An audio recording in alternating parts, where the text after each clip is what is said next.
Saya fikir ini tidak ada kena-mengena dengan politik yang bagan. Profesor Emeritus Teo Kok Siong, an accomplished scholar and academician, beliau bercakap bukan baru sekali ini, dah berbelas tahun tentang isu sekolah vernakular, sekolah satu aliran dan perpaduan nasional. Jadi bila mana beliau bercakap dan beliau diugut, digertak dalam dewan ini oleh seorang ahli parlimen kita, dan apakah ini satu yang melanggar perlembagaan? Kalau kita tidak boleh bercakap hal-hal sensitif tentang perpaduan nasional, macam mana? Saya ambil contoh yang Muhammad Menteri. Artikel letter to editor The Star 16 Oktober 2021 ditulis oleh Yong Jingyi, seorang berbangsa Cina. Insight into Chinese private high schools. Beliau menggariskan tentang permasalahan yang ditimbulkan di sekolah menengah persendirian Cina. Silibus sejarah yang berat kepada Cina. Ketidakmampuan bercakap bahasa Melayu secara fasih kerana bercampur satu kaum sahaja. Jadi, bila mana beliau tulis, adakah ini tidak berperlembagaan? Kita bukan nak buat satu condemnation pada bangsa lain ataupun sekadar nak timbulkan isu rasis. Cuma, bila seorang profesor membangkitkan isu ini, merisaukan tentang perpaduan nasional, biarlah beliau bercakap. Kalau tak setuju, lawan beliau menggunakan fakta akademik, bukan dengan ugutan bawa kepada pihak polis. Yang Muhammad Menteri. Yang Muhammad Menteri, saya nak betulkan saja sekejap. Perlu. Itu yang Profesor Putih adalah hasil daripada sekolah menengah persendirian sekolah Cina.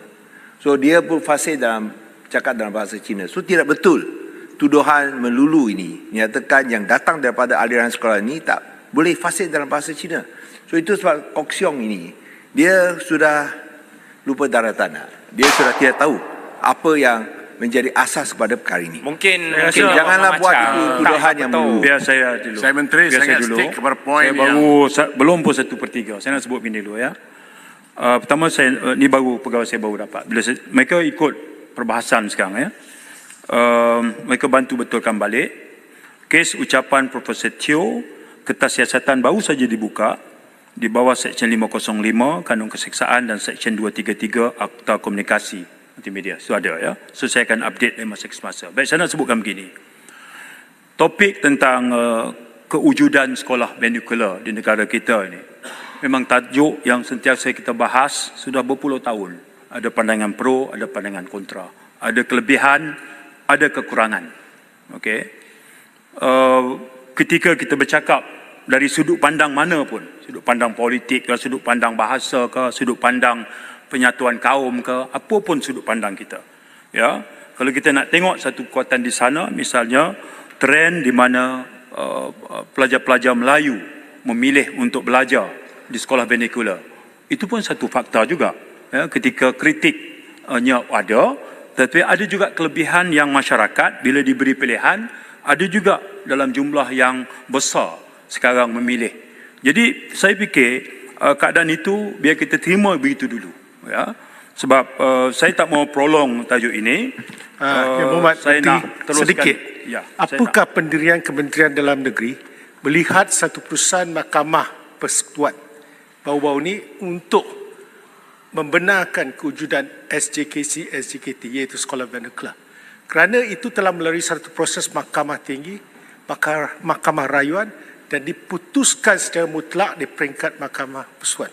Bermaksud kewujudannya adalah dijamin. Jadi apakah pendirian, adakah Yang Berhormat kita sebagai satu kerajaan madani menerima ini sebagai satu hakikat berlandaskan kepada kontrak sosial yang telah diperihalkan tadi. Terima kasih. Rakan saya, Saudara Wika Siong mengingatkan saya tentang keputusan mahkamah yang sudah pun dibuat tentang status kewujudan itu. Saya fikir mana-mana kerajaan, kita sekarang ataupun rakan-rakan kita sebelah sana, apabila satu keputusan mahkamah telah dibuat, pilihan yang ada menghormati keputusan mahkamah and kita move on. Saya fikir gitu dulu. Apabila ada dispute, itu fungsi mahkamah untuk memutuskannya. Baik. Tan Sri Pertua. Saya ada Pertua. Nanti. Sekejap. Boleh kita move dah. Sekejap. Batu tadi, saya Peraturan Mesyuarat 36(9). Dalam apa-apa perbahasan tidak boleh disebutkan kelakuan atau sifat-sifat siapa-siapa ahli-ahli parlimen atau siapa-siapa pegawai kerajaan. Tadi bagan sebut Profesor Teo Kok Siong lupa daratan. Nanti tak payahlah bawa dia sampai tahap itu. Itu pandangan akademik dia. Kalau boleh Bagan minta tarik balik atau betul. Dia sedang membincangkan apa yang telah dibawa oleh ahli lain. Okey, Dan waktu okey. dibawa tu tak ada bantahan pun. Baik. Terima kasih. Apa nama ni Bagan, saya setuju supaya perkataan lupa daratan tu ditarik balik lah. Betul. Biar mungkin. Saya akur kepada perintah speaker. Okey. Tapi dia memang lupa segala-galanya. Okey. Terima kasih. Okey.